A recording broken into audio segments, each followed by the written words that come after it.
Okay. Okay. We'll start session. Welcome all. Thank you for joining us today. Hope I'm audible.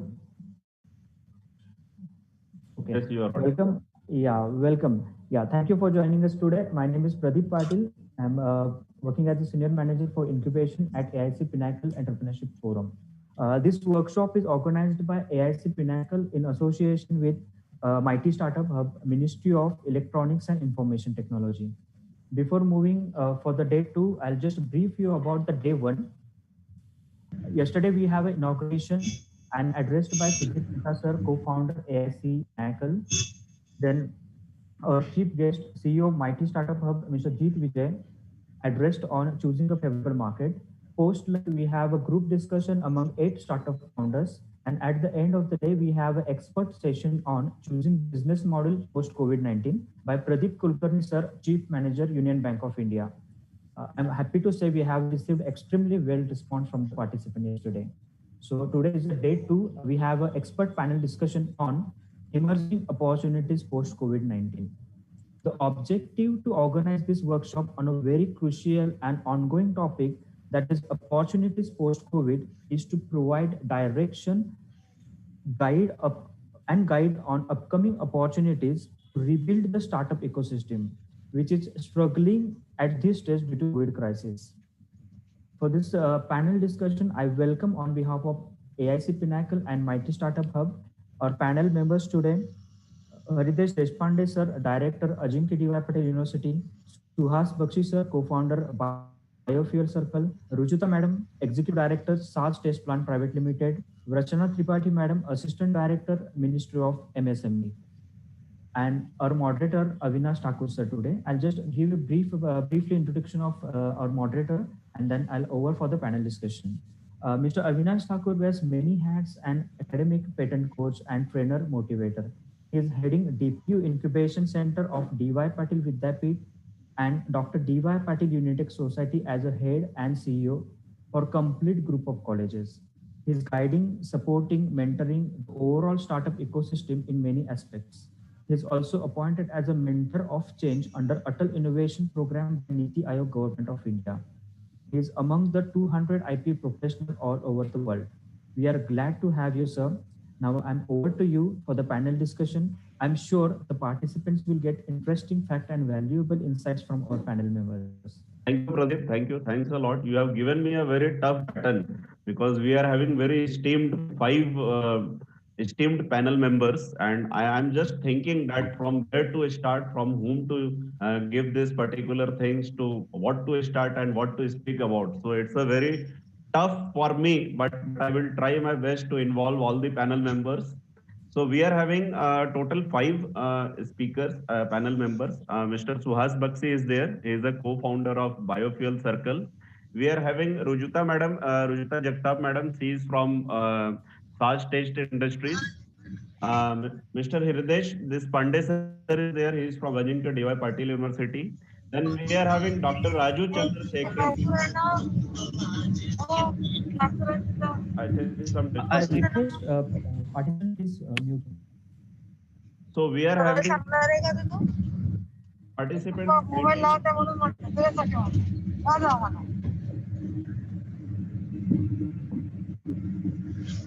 I think the host can also mute the participants. Thank you. So we are having our esteemed guest, Dr. Raju Chandrasekharan. He is ex-UN advisor, United Nation advisor, and we are having one esteemed guest from government side, Mrs. Rachna Tripathi, madam. She is working as assistant director in the MSME Development Institute. So I'm going to introduce all the panel members round wise, and then we will open up with the question answer session.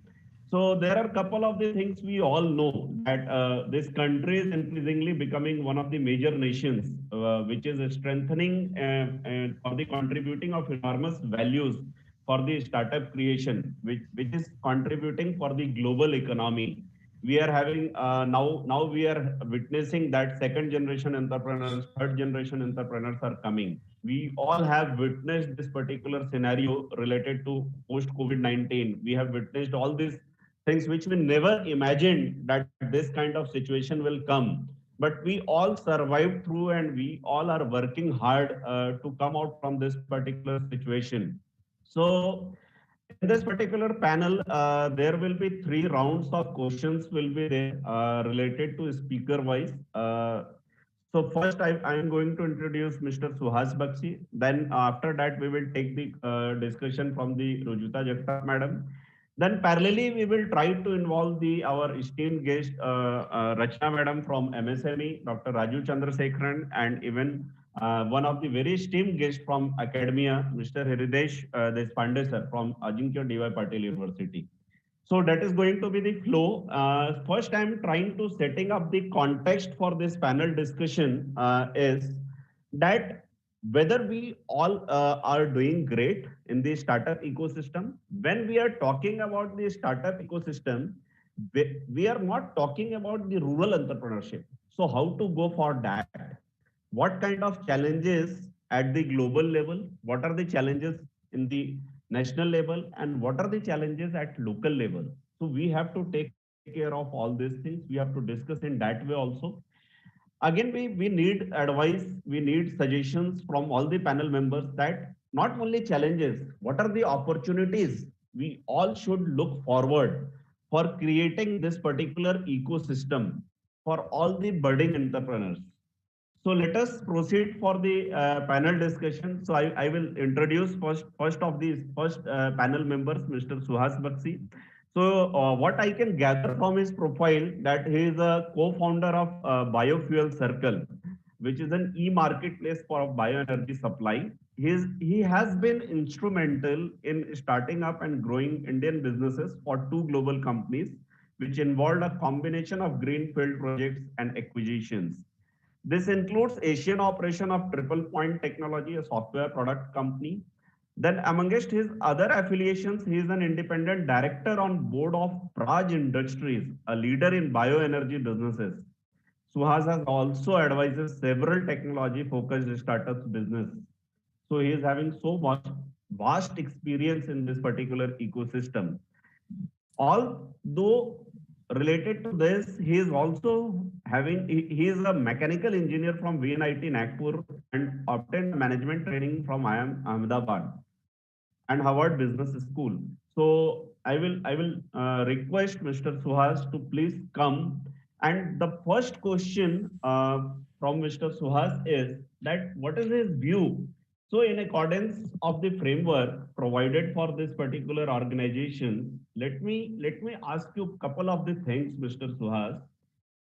Whatever with the current digital scenario, digital transformations of businesses are happening right now for operating all these processes, what kind of incubation support can be provided to startups? What is your view that related to the startup ecosystem? What are the challenges and what are the possibilities which we are going to take place? Mr. Suhas, over to you. Good morning, Mr. Avinash, and thank you for a very nice introduction. Good morning, everybody. It is my pleasure to be, talking to you this morning. The questions that you asked, Mr. Avinash, I would probably, address them in the reverse manner.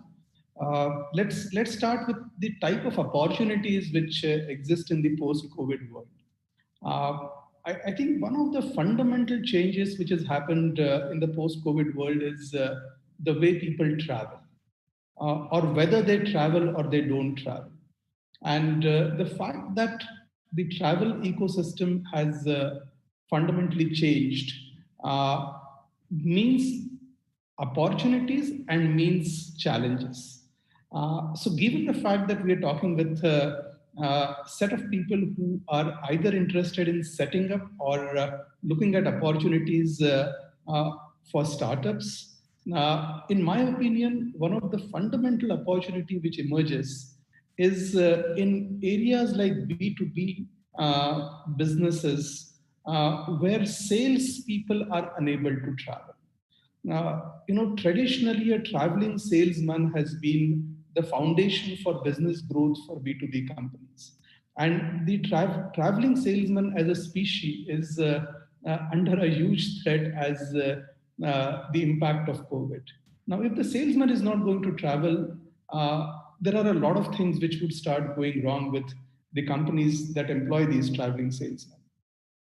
First and foremost, their ability to understand their customers, create relationships with them, and end up creating business relationships based on personal relationships is going to change forever. Second, their ability to create value and value differentiation for their companies is going to change forever. So what I see coming out of this, at these two changes, is a very big opportunity for companies who are doing work in the area of sales enablement. Now, what is sales enablement? Through digitalization over the last 5 to 10 years, one has seen that companies have moved their sales processes from physical sales processes to online digital sales processes. The B2B sector has been slow in catching up to online digital sales processes. You do not really see large value transactions which are B2B in nature happening online. People still have business meetings happening, salesmen traveling, sales teams traveling, a lot of discussions happening across the table, and then decision making happening. I see this changing. In fact, this has already started changing around us. You can talk to a number of companies around you, and you would realize that their sales teams are no longer traveling. So how are they achieving what they still have to achieve? And this is where I see a plethora of sales enablement software companies who would end up having phenomenal opportunities. So that would be, amongst various opportunities, I think this is one big opportunity which would come our way. Right from helping companies go online to helping change their processes, to training people to adopt to digital way of doing business, and last but not the least, introducing technologies which will allow safe digital payments to happen from there. I think a big set of opportunities will open in this direction. Now, if one has to create a business like this, and I'm narrowing down my focus of talk to say, if one has to create business only like this, what type of startup ecosystem is required? And I think this is where confluence of knowledge and investment would be required for creating new businesses in this area. For India is fortunate to have a large number of, I would say, a large number of experienced sales professionals in their 40s, who would have energy and also an ability to contribute in terms of process knowledge and deep insight into sales processes. They combining with technology professionals and creating these new businesses, to me, would be fundamental to the startup ecosystem. So what did we start doing maybe 15 years back? Was people with technology experience coming up with startup ideas and then making a difference for their respective customers. I would say now is the time for us to focus on people with real world business experience to come out of their offices, wear entrepreneurial hats, collaborate with young and old technology professionals, and create new world digital enablement businesses for B2B. I would say that's one significant opportunity emerging. I hope I was able to answer part of it. Yes. So just connecting to this particular discussions, Mr. Suhas. So what would you like to say about the particular thing related to product development, services delivery? So when we are talking about startups, it always doesn't mean developing a product or developing a services delivery. Lots of transformations are happening nowadays. So what is your overall view related to this particular thing? So adopting new way of doing things is as important as developing a product or developing a service or business around it. I think this adoption is what is a challenge which could turn into an opportunity. And I'll give you an example. Let's look at something like SAP. In the 90s, when I was very young, there were lots of opportunities around SAP, and so many businesses got created around SAP. You go into most of the companies who are SAP customers today and try and understand what is SAP used for. The answer for that would be SAP for me is an invoice printing machine. Right. That's the only thing that SAP ends up doing. It, in very rare cases, has it become an operating system for companies. Now, this is where the gap lies. This is where the opportunity lies. So you don't have to create a paradigm-changing software like SAP, or you don't have to get into services associated with creation and implementation for SAP. But you can be part of that ecosystem which makes the fundamental premise of creating that product come true. Okay, how do you do that? You could create organizations which get into consulting space, which get into transformation space, make people change their behavior around these systems. And I think that's the type of opportunity that one should be working on. Perfect. So just concluding remarks from your side, Mr. Suhas. So what is the takeaway from your side for the participants, the fruit of success and the do's and don'ts for the budding entrepreneurs? So, at the beginning of the lockdown, when one was reading a variety of different articles from different experts, one thing which came out is, can we kickstart an era of an old and experienced entrepreneur? Okay. So I think we've been talking about young entrepreneurs coming and making a difference. Okay. I would try to, make a fundamental shift in this premise and say, can we harness experienced professionals and make them take that risk, which allows them to convert the humongous experience that they have nationally and globally to convert into a much different startup ecosystem. And I think that would be for me a significant takeaway from this COVID crisis. Thank you, Mr. Suhas, for all these words of wisdom. So let me inform to all the other participants and the audience that in this particular panel discussion, we are trying to connect the dots from all the panelists. We are having very other panelists, esteemed members from government side. We are going to take the questions that what are the government initiatives related to all this particular scenario. We are also going to discuss that how academia should prepare, what academia should prepare. We are also going to discuss the things related to the specific things, more specific things related to women entrepreneurship, some of the ideas from Rujuta madam, that what is their journey through, because she is the second generation entrepreneur. So I am just trying to introduce our second panelist member. She is Rujuta Prakash Jagtap. She is the first woman chairperson of the Indo-American Commerce for 2021. So I am very fortunate to introduce you, madam. Director on the board of MCCIA, co-person at MCCIA Women Entrepreneurship Committee. When I am just going through the profile, so I am just thinking that what to say and what not to say to the audience. So I think you were there as an executive committee member for MCCIA, vice chairman, Indo-American Chamber of Commerce. And what I can gather through your profile, madam, I think you have done some job around for 4.5 years at Tata Steel, and then you jumped into the business. So you have not directly jumped as a second generation entrepreneur. So that is the great thing, that you have experienced the things from the other aspect also, and then you jumped as a entrepreneur also. So my first question to you, that what are the emerging opportunities? What do you think that what are the emerging opportunities and promising sectors from your side? Right. So firstly, thank you very much, Mr. Thakur and the entire team of AIC-Pinnacle for inviting me for this talk today. Really an honor. Thank you so much. So starting with our journey. So basically, we are, of course, an established company where I come in as a second generation entrepreneur. And our company is 51 years in the business, manufacturing engine, vehicle, transmission, test equipments.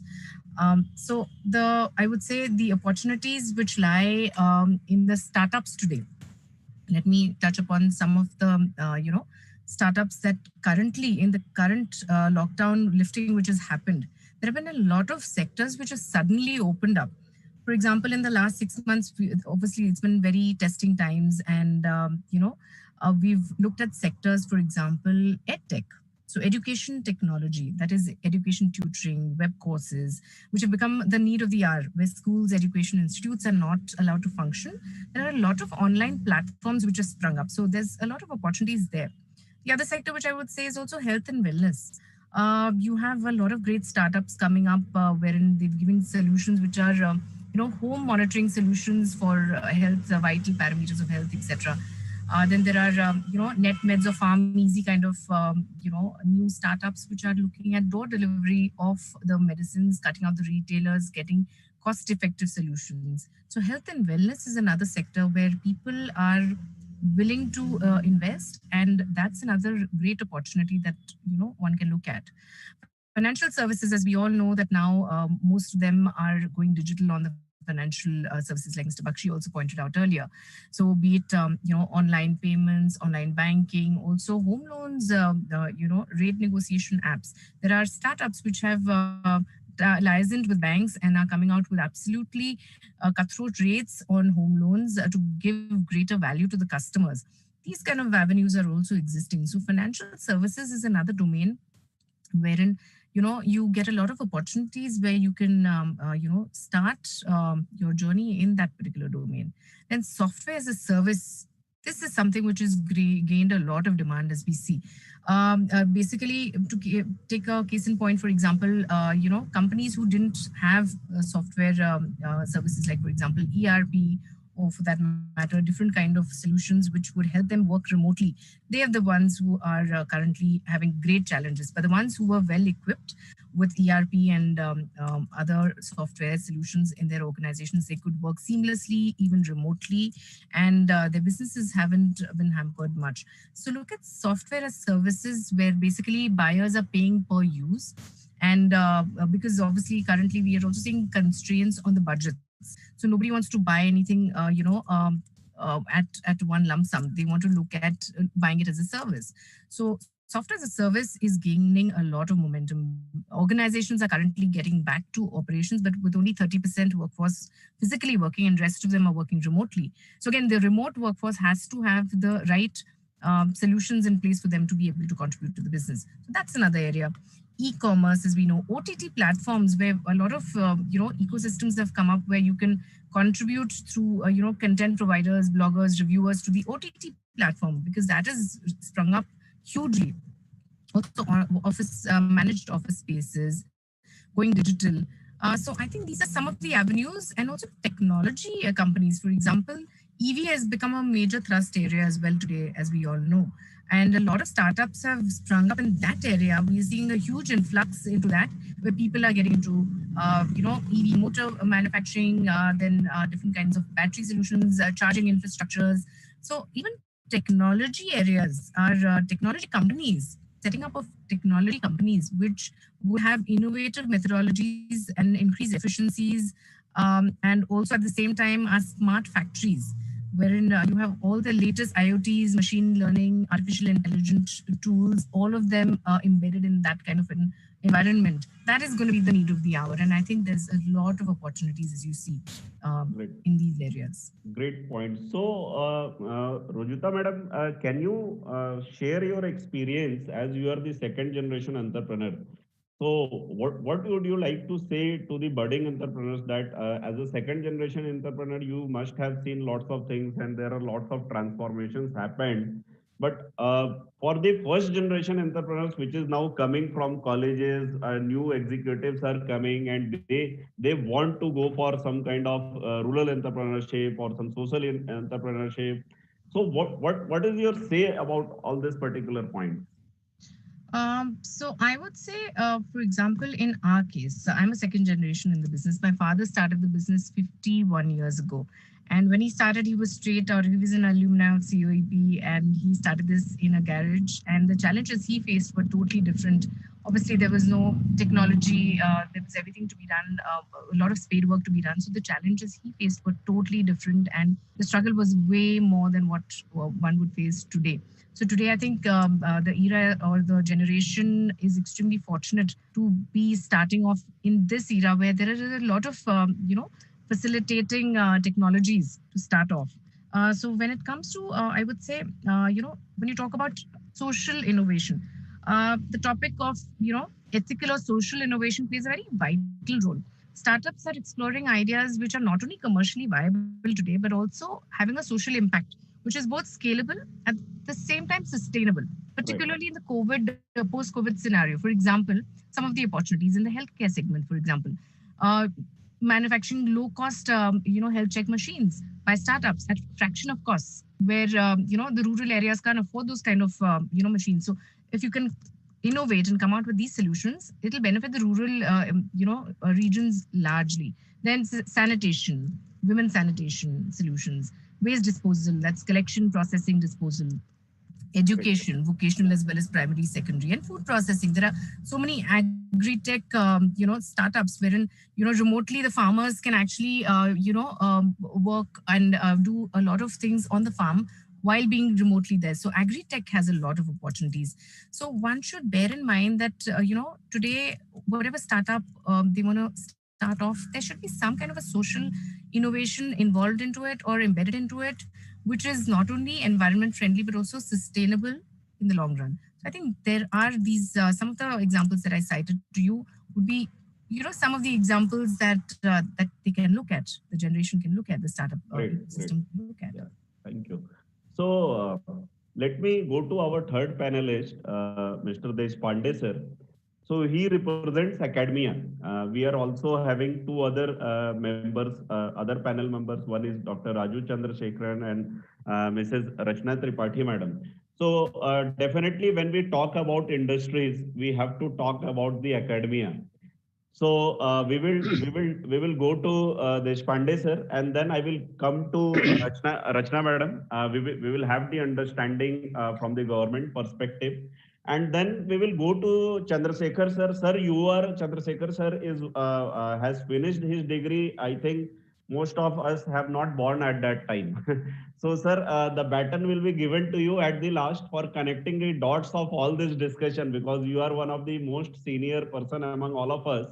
So the final baton will be given to you for the connecting the dots related to all the panelists. So I will just try to shift my burden to you. So let me introduce our third very senior member from academia. So Mr. Deshpande has been in the field of education for over 26 years, and currently he is member of governing body and director of Ajinkya D.Y. Patil University.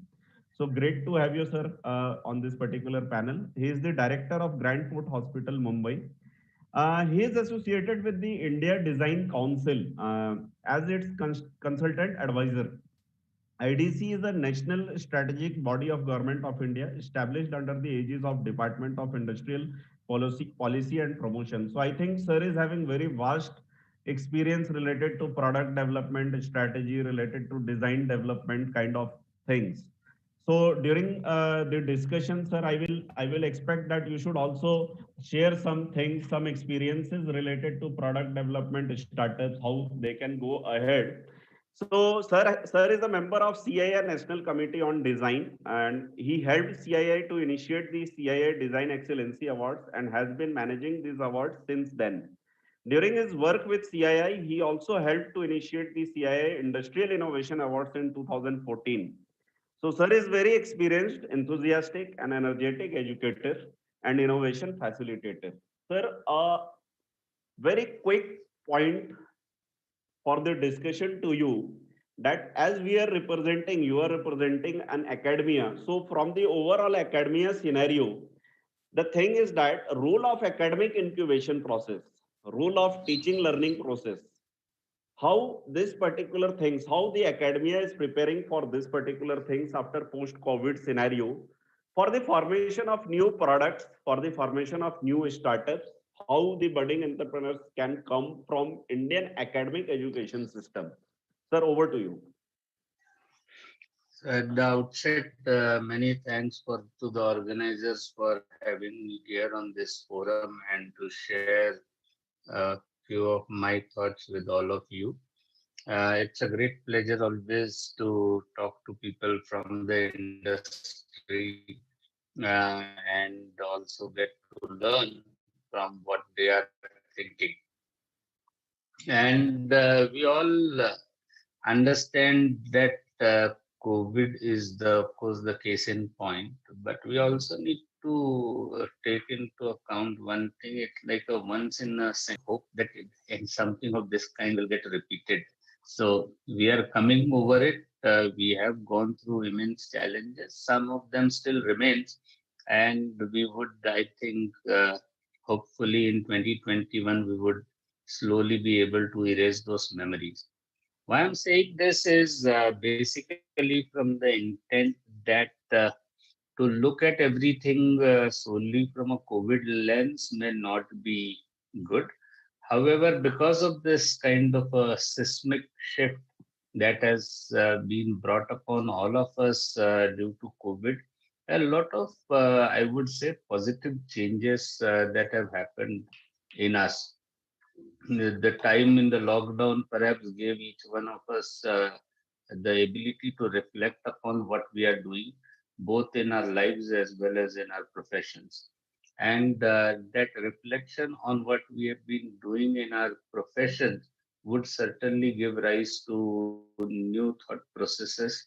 And these new thought processes, I am sure, will give rise to a spurt of new innovations that would come about and which we are likely to see in 2021.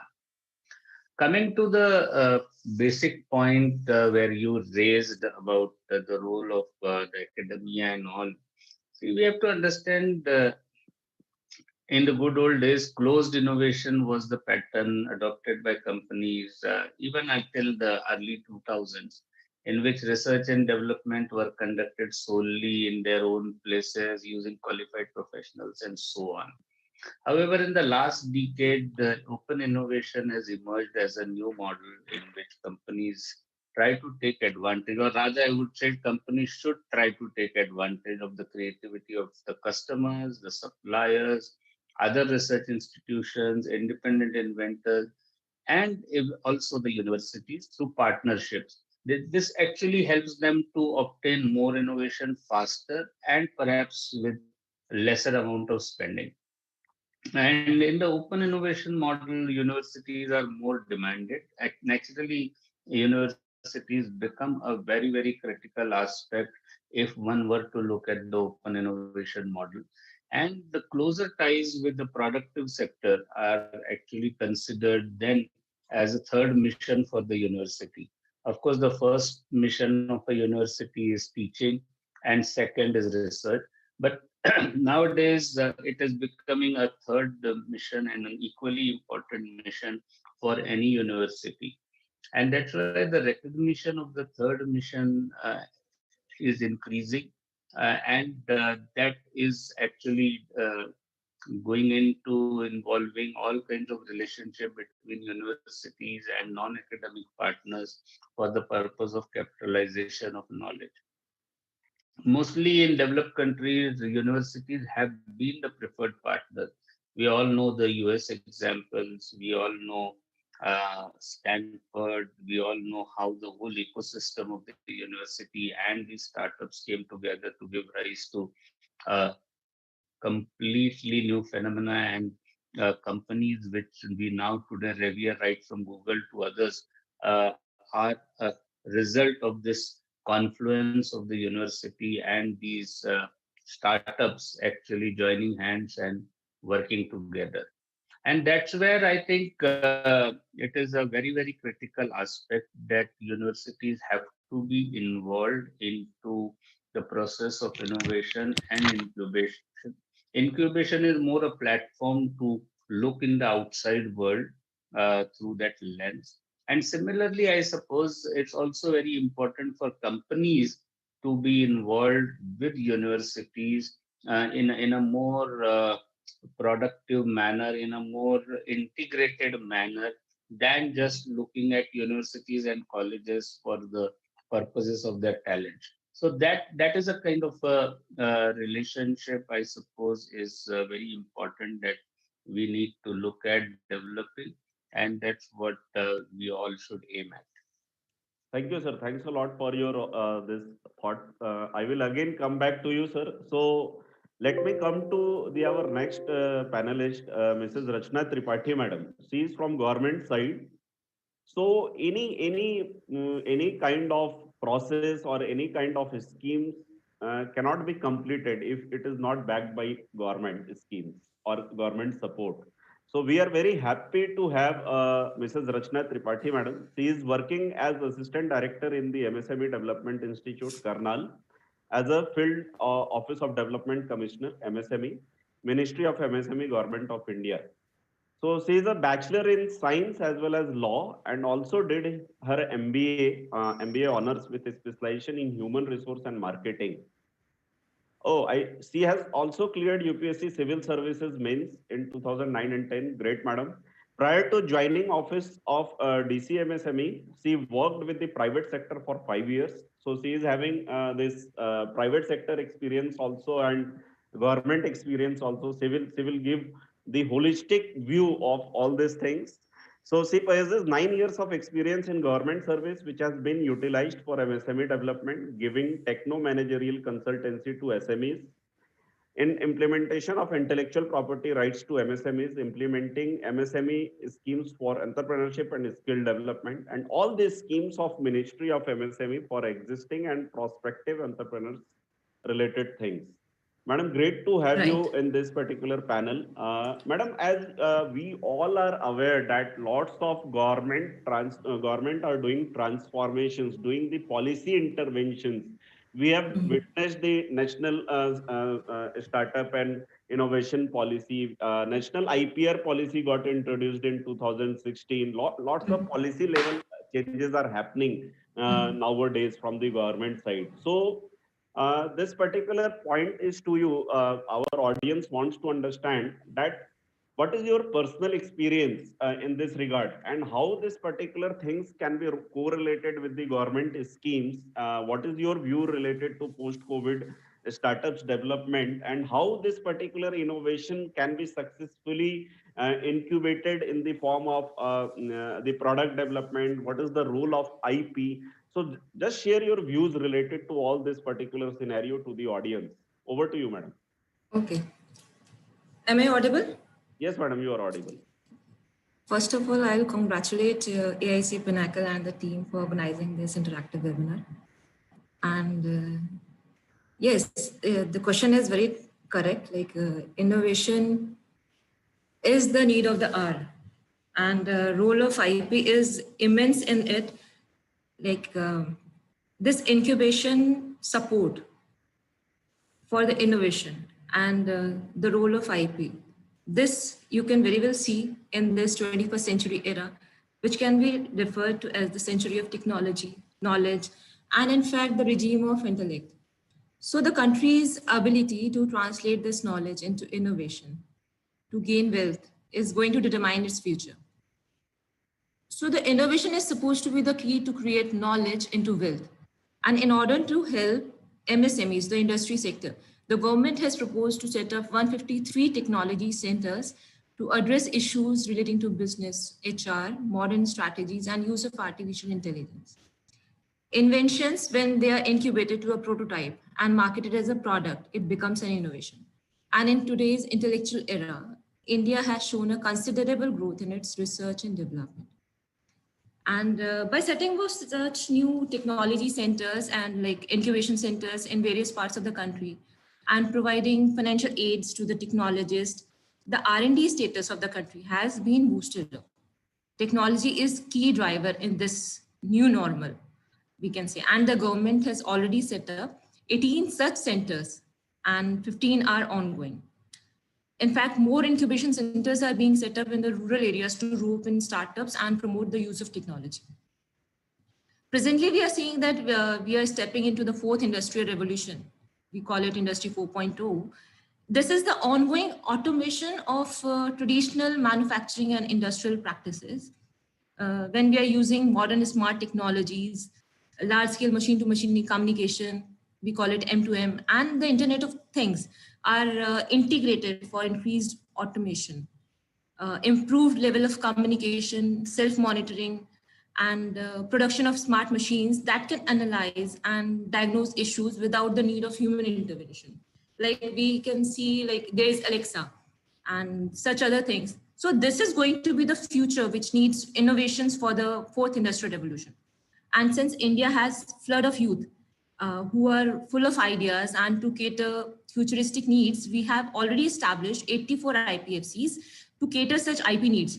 And also of incubation centers are set up to give financial assistance. We give like 15 lakhs for developing or nurturing the ideas, and up to rupees 1 crore for procurement and installation of plant and machines in such business incubators.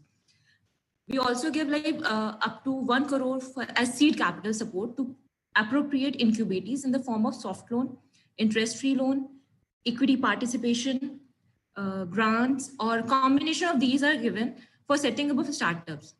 And IP protection, like intellectual property protection, is the key, and it is an important aspect to go with innovations.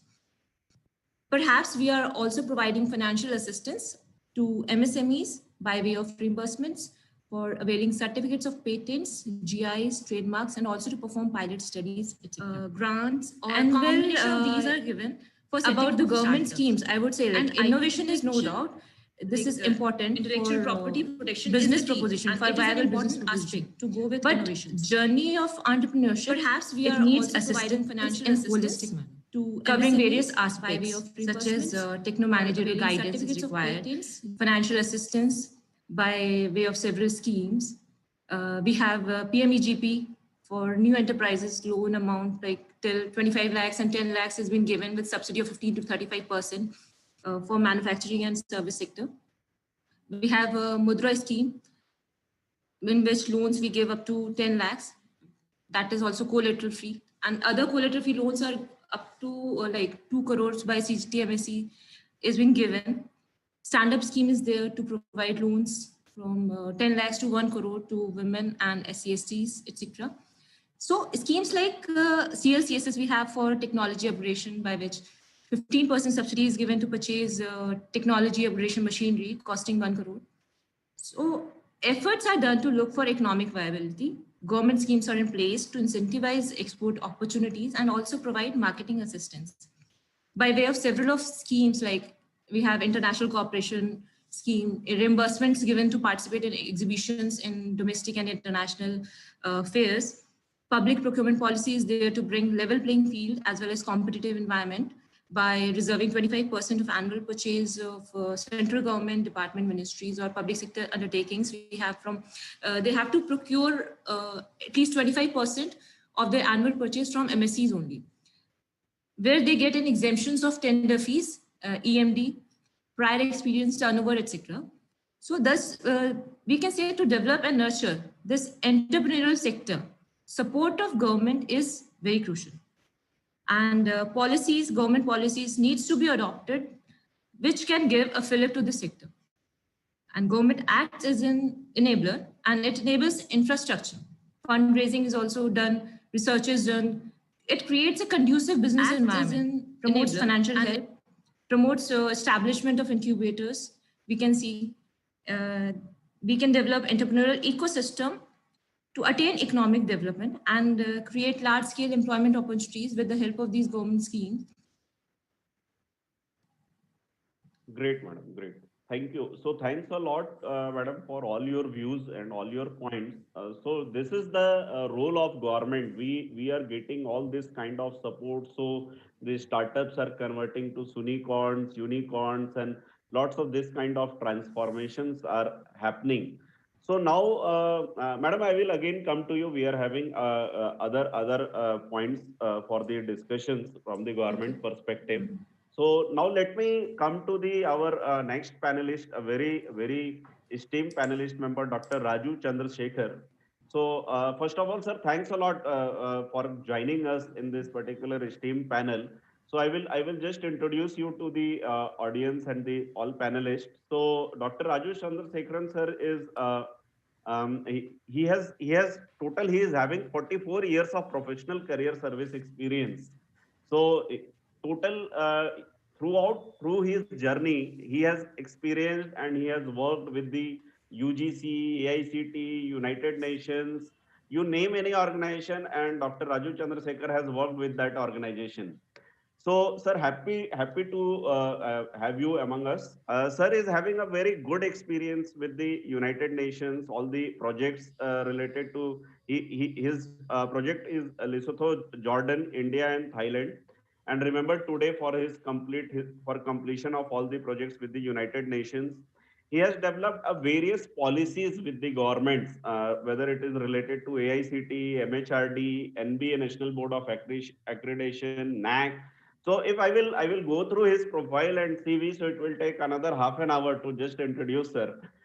So sir, sorry, pardon me that I am not reading and going through all the profile contents for all the audience. So I will request you to connect all these panelists thoughts when we are talking about government schemes, when we are talking about the aspects which industrialists have focused, and they have thrown some points related to emerging opportunities and challenges for startups, how these particular things are taking shape. I think you have witnessed all these things right from your early age to college days to then all these through phases of your life you have seen lots of things. So I will request you to connect all these things. So over to you, sir. Thank you. I'm glad that I'm here in front of this 88 very important participants. I'm saying important. The reason is my firm belief is that the entrepreneur is the building block of a country. It's not the job seekers, it is not the policy makers, it's not even the academicians like me who have been teaching and learning. And so the paradigm has shifted. Now we are very, very deep into this coronavirus situation, and then what it has done to all of us, and more certainly because the incubation process is a pass-through medium. It is definitely a situation where every innovation, every research and development, every entrepreneurship goes through, because it could be a few months, a few days, or a few years, or even a lifetime. So the question is, incubation is a very central to everything. So incubation could be replaced with another name, the basic conducive environment.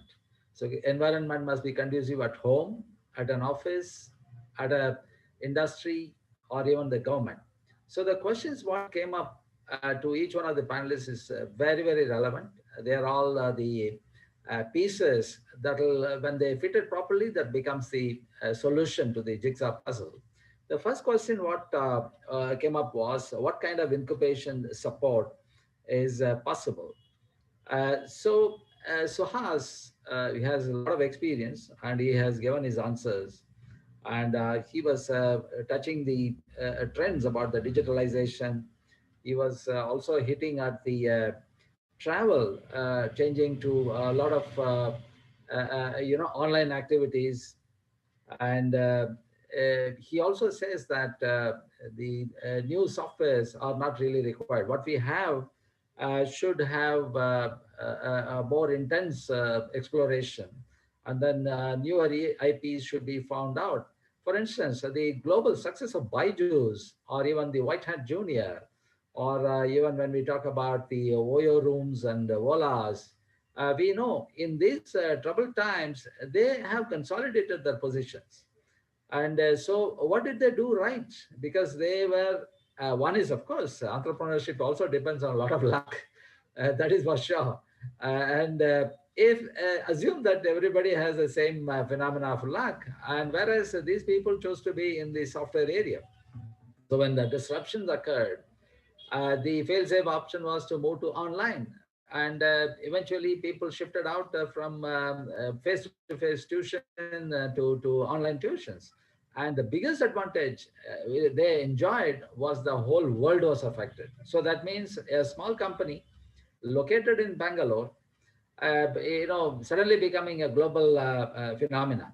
And every country, their growth rate has been so stupendous that every investor, unless he has invested into Byju's, they are considered to be stupid. They don't know what to invest and where to invest, when to invest. That's a kind of standard that it has become. So that also tells us what the first question was about. So incubation effort should be to see the trend, and then it has to play a very vital role. And it is not possible to incubate a car industry or a diesel car manufacturing company. No, it's not possible. Sir, what is your view related to this, the challenges and opportunities in the post-COVID scenario? Yes, I'm coming to that. Let me quickly cover what you posed, Rajuta. And it was a phenomenal exposure. In fact, she covered most of the things about this particular point as well, because she has got a huge knowledge about the way things are moving. And then she has covered the even smart factories she told about. And then she was talking about the way financial services have morphed into. It is not the way it was earlier. In fact, I never used online services, but now I only use online services. I don't go to the bank. So the innovations are forcing us to migrate. So like what they used to say in the West, you build, people will buy. That's the way it is. Here also it is the same situation. So the innovation is the driving factor, no doubt. But at the same time, the incubation is going to be making a lot of difference. She mentioned about the ethical point. She says, just don't run here, there, everywhere, and then do businesses. Yeah, there are a lot of bad businesses that have come in. A lot of people are making money by simply fooling people with appointment orders. And then there is a fake currencies that are going on. And every day, people are fed up of this going and complaining to the cyber police station about all the cheatings that have been done. So she says, she used a very, very specific point. She said ethical. Yeah, the whole point is people have to inculcate the ethical aspect of it. And then sustainable, all that she said. Whereas Rachana madam, and she has given us a very good exposure about in what way government is helping. The number of schemes what the present government has initiated are mind-boggling. They are all entrepreneur friendly. So every aspect of it, for instance, earlier in entrepreneurship classes, we were telling the big class was how to get a loan from a bank, how to make use of financial institution. Today, that is not really required. The process and procedures have been made so simple. Even with collateral, you will go. There was an industry, let's say 10 years, 15 years ago, which was thriving. That was called a third-party collateral. So if somebody has a collateral, somebody will pay Azure to pay some commission to getting that third-party collateral. And small-scale industries and then entrepreneurs were going and getting loans from the bank using the third-party collateral. Now everything is gone because Archana madam has definitely told us, look, there is definitely a possibility that collateral-free loans up to 1 crore, 1.5 crores. This is really a honey in my ears. Because whole life, getting the loan was the biggest issue. And then the quickness with which even bankrupt organizations can be closed. But why I'm bringing all this, summing up, even Mr. Deshpande is got such a great background. And he said the switchover has been to open innovation. It's no more that universities will get stuck with only the research in their own campuses. It is going to be tied up with all over. So the infrastructure and the incubation center itself is going to be changing in order to become a global incubation center. It's just not going to be an incubation center for one institute or one activity. It has to be global. And wherever the constituents, the people who are coming as members are requiring, incubation centers should be in a position to deliver that kind of an advice. So now, having covered all that, whatever my esteemed colleagues have taken trouble of telling, and I'm very particularly impressed by these, the panel members, because each one is coming with his own great prescription for what is to be done, how it has to be done. Now, I'll take a minute about telling you about the post-COVID scenario. The COVID time itself has given us a lot of insight into what is going to be surviving. But I am an eternal optimist. I'm, in fact, I used to make jokes with my own blood group. I'm a B positive blood group. So obviously, all the B positive guys will be always be positive. I'm overly optimistic for the simple reason. In a country like India, the demand that has been pent up for so long in this one full year is going to open up. So 2021 will be one of the most prosperous, and then the growth rates will hit the ceiling. That is what is my very great feeling, because people have been cautious in investing, cautious in understanding what is happening. Now that life versus livelihood situation has been cleared, so every sector will definitely open up. Now, having said that, the most affected sectors are travel and tourism. Second affected sector is the education itself. Third one is about the banking. Fourth one is about the small scale manufacture, where people contacts were really required. And unfortunately, the lockdowns have disrupted all of that. And then the fourth one would be the customized product manufacture or services manufacture. And then the fifth one will open up is the shared office and then the co-living spaces. Because the innovation, what the real estate people have done is to have changed their format of simple building rentals. They have moved into a totally different format. The WeWorks of the world will be thriving because even the public transport is going to be more oriented towards the shared transport situation, because moving faster, and then the public transport is really jostling millions of people around. It is a good service, no doubt about that. But at the same time, it also transmits all the viruses and bacteria. So the awareness of the public health and then the problems and prospects has gone deep into everybody. In fact, I have a I have a grandchild who is only 2 years old, and I just asked her on the Zoom meeting. I said, "Why are you wearing this face mask?" She clearly told, "Corona." Everybody, even a 2-year-old child, is in a position to understand that. That means we are done. We are done for our life. Even our children will know that public plays social distancing and then hygiene. So everything, whatever our people know. Now I'm seeing Dr. Parth Apale is with a with a face mask. That's very nice. So we are going to have a very great boom time. Everybody is doing fine, and all this corona is going to go away in a month or two. And then government is putting his best effort to give that confidence back to all of us. And don't worry about it. It's a great time going to be coming. So the effect of COVID will simply go away, and it will be positive, and then it will be boom time for all of us. Don't even worry about it. The sectors may change, the ways may change, and we are generally feeling that same trend. That 10 or 11 months where we have been affected is going to do. An incubation center, that's what I want to conclude. Incubation center is going to be the most critical one, because they are the ones who are going to identify the entrepreneurs, their innovative practices. They are going to nurture it. They are going to release it to the market, and they are going to go global. They are not going to be sitting in that particular university or location. No chance.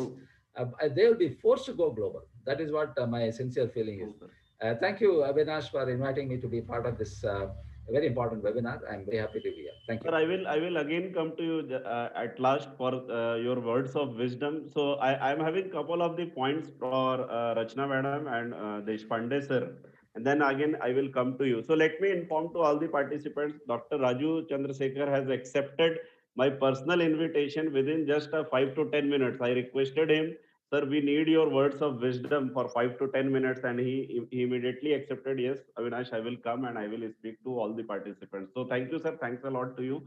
So let me come to Rachna madam, and then I will go to Deshpande sir. So couple of the points which can be discussed further in this particular panel discussion. Madam, I'm tempted to ask you one question that government is working on so many government schemes. So let me just discuss this particular point. So what is the ground zero reality resides the policies? Means once the government is developing this kind of policies.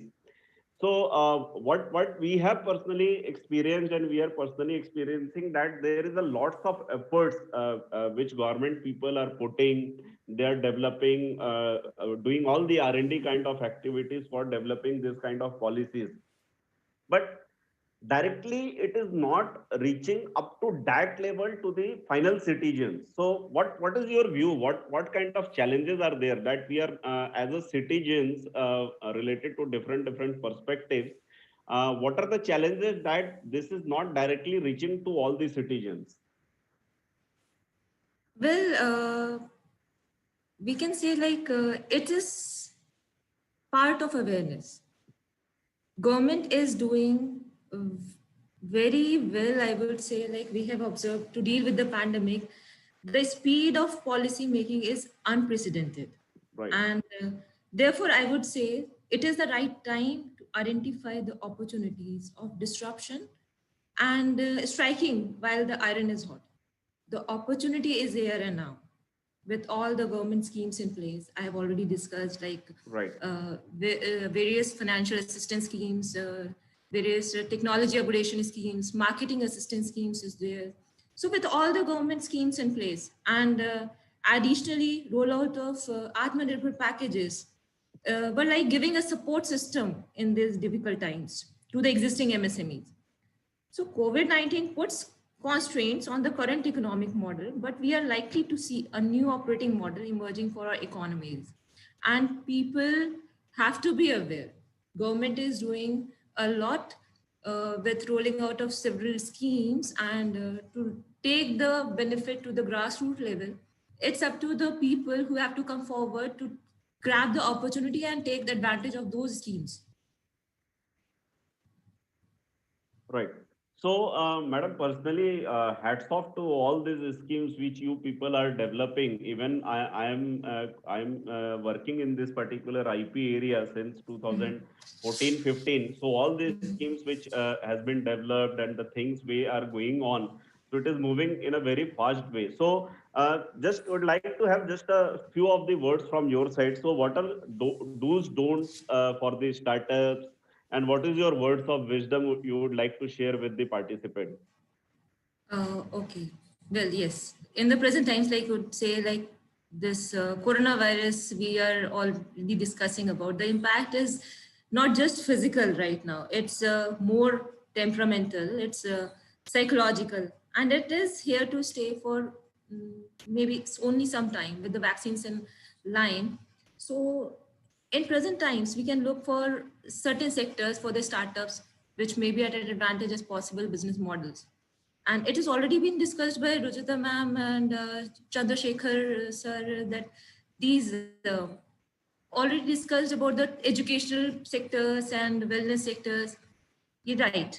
EdTech, like online education, tutoring, web courses, etc., have come up to the need of the hour when schools, educational institutions are not allowed to function and irreplaceable. This online education sector is observing a sudden surge, and people from all walks of life are looking up to the alternatives of conventional teaching and learning. With the worldwide health emergency in play, it is a huge opportunity for the health and wellness sector also to place itself as a necessity among the users and branding themselves as a pivotal and much needed support mechanism. This industry is already on the rise to become one of the most growth perspective in the future. And we can see like with the social distancing being practiced as a new normal for upcoming months, if not years, I would say, and people refraining from gathering up at markets, grocery stores, public places. This e-commerce and delivery system based sectors are booming at large nowadays. And hopefully it is going to be the new normal in the future. So Right. these offers a safe and distanced way to procure essential and non-essential commodities, which is advised as precautionary measures for the COVID-19. This industry is to see a spike in the customer retail operations. Then we can see like over the top, this media and online gaming system also has surfaced above the conventional ways of entertainment with the bans and restrictions on movie theaters, gaming hubs, and other recreational amusement installations. These online gaming world had to fill in the gaps. Then another major sector, I would say, like this pharma, life sciences, pathology, and this is going to be a winner in upcoming times. So may it be children, adults, or elderly people. In the wake of this COVID-19 spread, the majority of the human population would wish to have enough health medication and facilities handy. So conclusively, I would say this future is bleak for most of us, but economies are uncertain for growth. Uh, Widespread unemployment looms over us for the upcoming quarters, but not for the sectors and industries just I have discussed, and it has been already discussed with the panelists. So these would continue to shine even in the cloudiest of weather. And after when the storm passes by, these would emerge as the knowledge and industry leaders to behold. Uh, Short supply chains and decreased dependency beyond borders, I would say, like we can see for the deglobalization in the present times for a short time period. This is going to be a clear trend we see post COVID-19, since like the reliance on international supply chains may start to be seen as riskier than sourcing products and components locally. As borders becoming barriers for the free flow of material, the bird in the hand could be worth more than two in the bush. And achieving security in the supply of components for production will not be easy to achieve without anticipating inventory built up or shortages. So local production chains may be considered more favorably than before.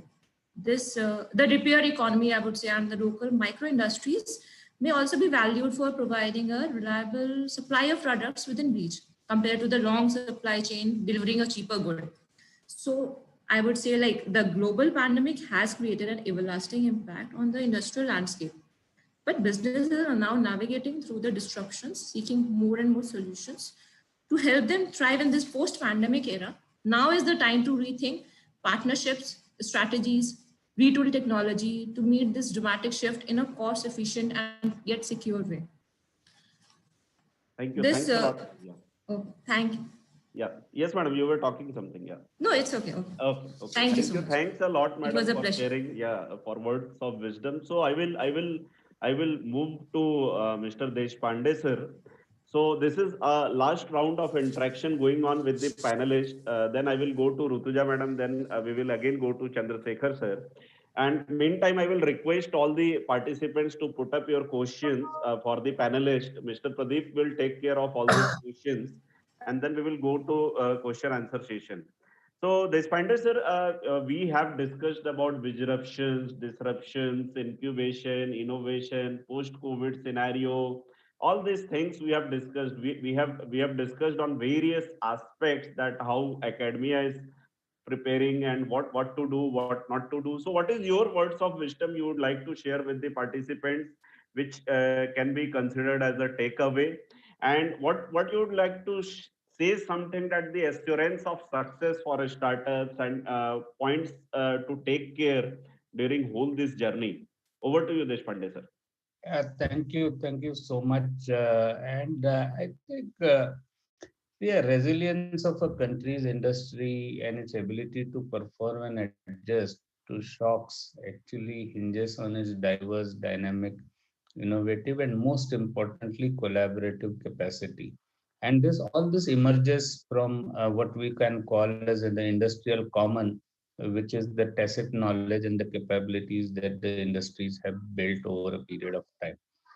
Basically, companies do well when they grow. They have hard time when they contract. So this what we know, and that itself means flexibility is a key. And these are the times which are a reminder to everyone that without being flexible, without being innovative to survive, is a very difficult proposition. Basically, three areas where opportunities lie and where one could look at where the next innovations could come from. So basically, we have talked about the sectors, and then you can keep talking about A sector, B sector, and C sector. All sectors are equally good because they are a part and parcel of the larger society. What is important is on a more level, if we look at it, because of this COVID and all those things, there are two, three things that have happened. One is the rate of technology adoption amongst people have increased, in their mind especially. Means always, it has always been a challenge between new technologies and their adoption by the people. And the rate of technology adoption having increased is certainly something which is should be a for anyone wanting to operate and work in that area. Secondly, the selling model as well as the buying model have both undergone a change. What you were expecting while you were buying things before and what you are expecting now are have undergone a change. And similarly, how you are able to reach out to the customer as well as how you are able to convince a customer has also undergone a change.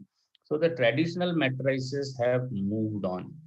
So basically, people's values have shifted, and there is a great need of high degree of personalization, and that is what I think holds the major key, because people are changing and enterprises should update their personalization strategies to keep up.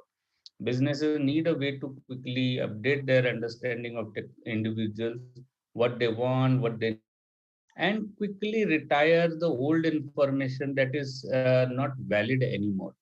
And the enterprises should give the people the agency to steer their own digital experience. I think lie a bunch of opportunity across any sector that you look at, be it education, be it travel, be it hospitality, and so on.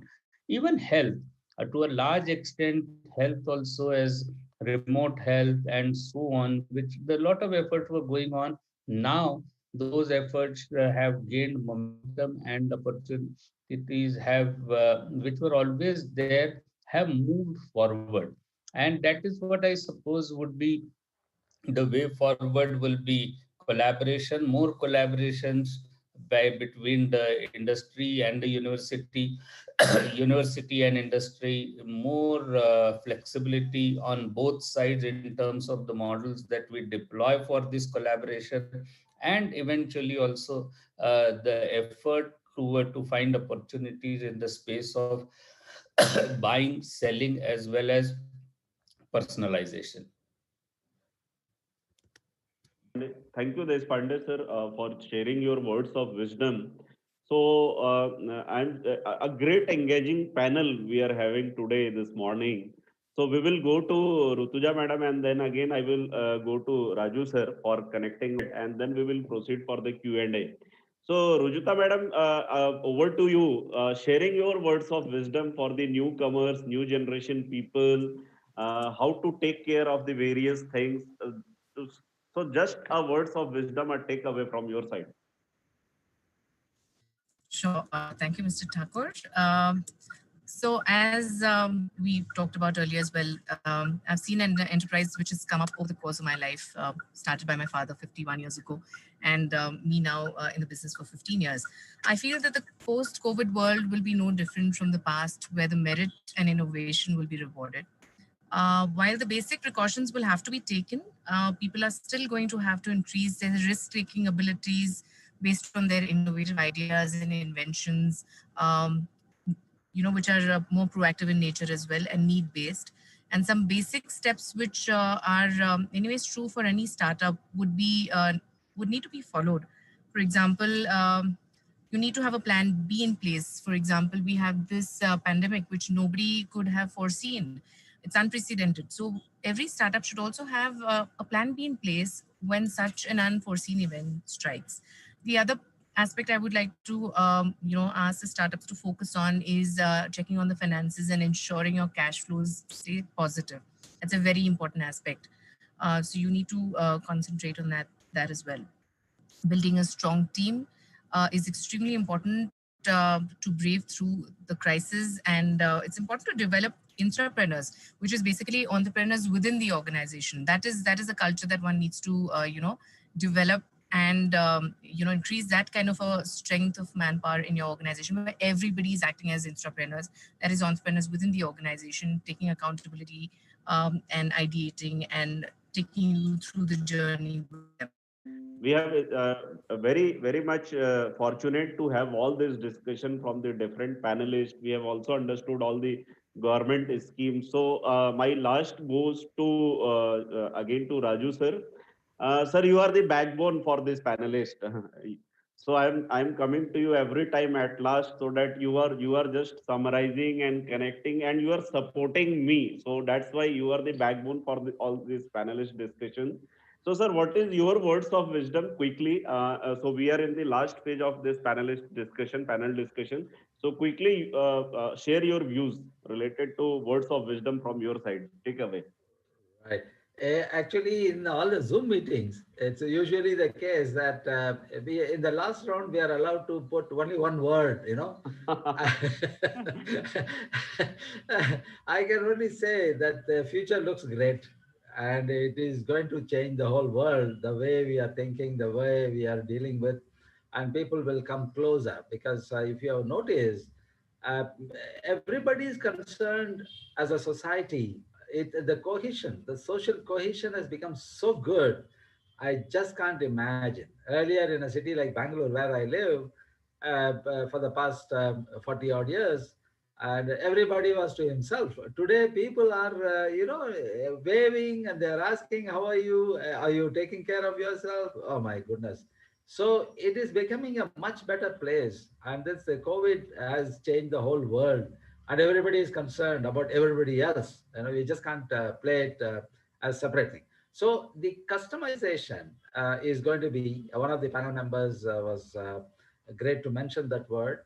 And then I keep listening to Rujita when she is giving her perception, being a seasoned industrialist and an entrepreneur. Her impressions are very, very valuable for those people who are moving from stage one to stage two.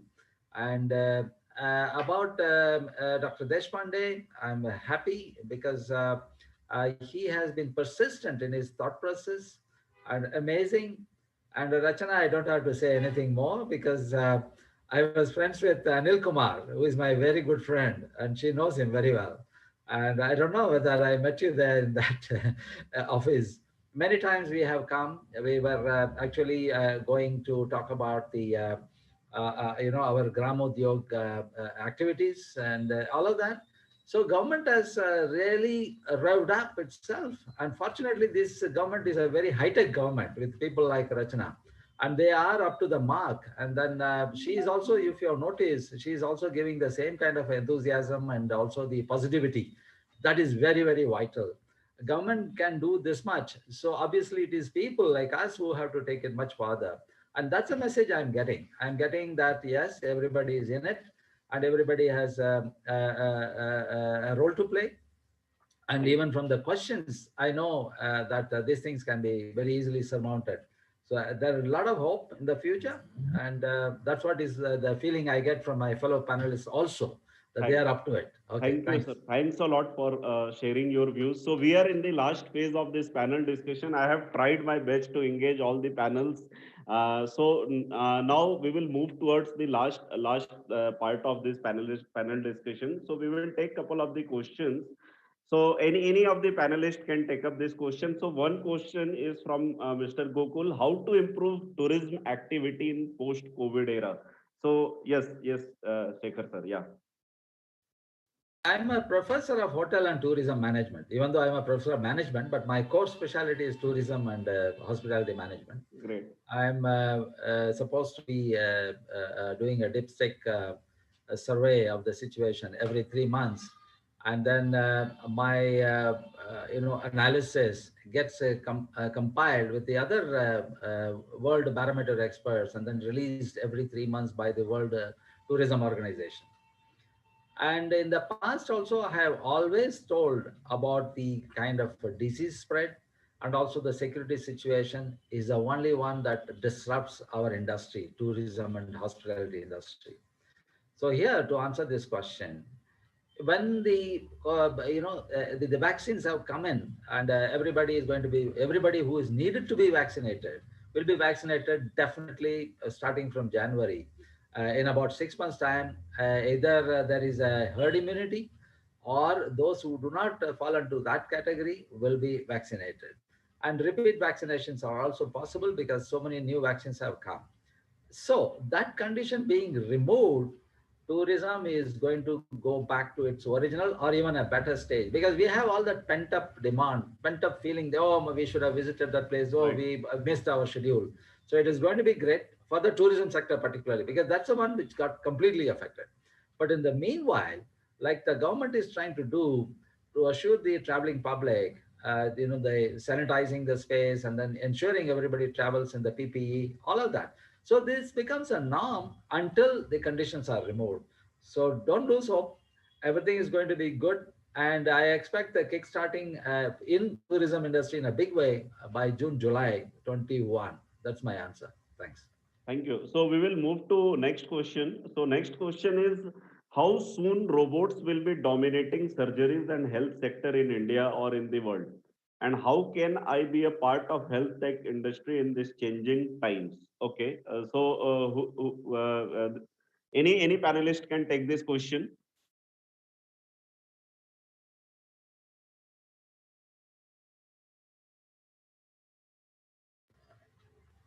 If nobody is taking, I will take. Sure, sir. Okay. The one of the one of the universities where I was a vice chancellor is a medical university, but I've been hired for that at that time because they wanted to expand their activities all over the world, which I did. Now the medical field has changed completely, completely and upside down. And the robotics is the norm of the day. And in fact, there is such an amount of cost reductions that are going on in robotic surgeries and even automating eye surgeries and all of that is going on in a big way. If one Googles, you can find in the medical devices what are all happening. And I'm sure we will be seeing a lot more new innovations and inventions. And I'm involved with one of the impact panel started in Italy and then Austria. If you are interested, I will connect you if you have got very specific questions. They have brought out new ventilators, very, very low cost ventilators for Africa. So continuously, everybody is thinking about the way things are to be done. And robotics surgery is a very important activity. And that will enable doctors sitting in India to do a surgery in or assist a robotic surgery in elsewhere. So it is a great help, and it's going to be happening, and already it is happening. Yeah. Great. Thank you. Thank you. A couple of the quick question. One question I have received personally for government representative Rachna madam. So, madam, one question I have received that these are the schemes which is related to Atmanirbhar Bharat, Atmanirbhar Abhiyan, Sankalp Se Siddhi Ki Or. So, what is the next plan of this different entities or different departments taking care of the current scenario? So, how they are going to take up all these things related to startups? Can you please repeat? I was having an error. Oh, sorry. So the question is that as per the government plan related to Atmanirbhar Bharat, and there are various schemes which is happening in various departments. So what is the next plan of government considering the current scenario? That any new schemes or any new kind of things which is planned? Yes. Yes, in fact, with the new demands and with the new market, with the new opportunities, we are looking forward to for developing new kind of schemes. We are clubbing certain parameters, I could say, like with the new demands or with the new financial assistance, we will add up with the new designing and technologies. We are going to club some certain schemes, and that will be rolled out in few months, I would say, probably. So it is in planning stage. Great. Not to reveal right now. Yeah. It is under preparation. Yeah, right. Thank you. So a couple of the points for Rujuta madam and Deshpande sir. So one point is to Rujuta madam. Madam, what do you think? One student have asked this question, I think. So she is talking about that parents are very much concerned that as a girl child or as a girl student, you should not jump into the entrepreneurship kind of thing. So how this mindset is changing nowadays? So what is your say for this question? Uh, yeah, I think it's a very important question, and I think very widely talked about. So I think it's very important for a girl child to definitely eventually get into the corporate world or into the entrepreneurial field or startup field. It's important, as we all talk about the glass ceiling.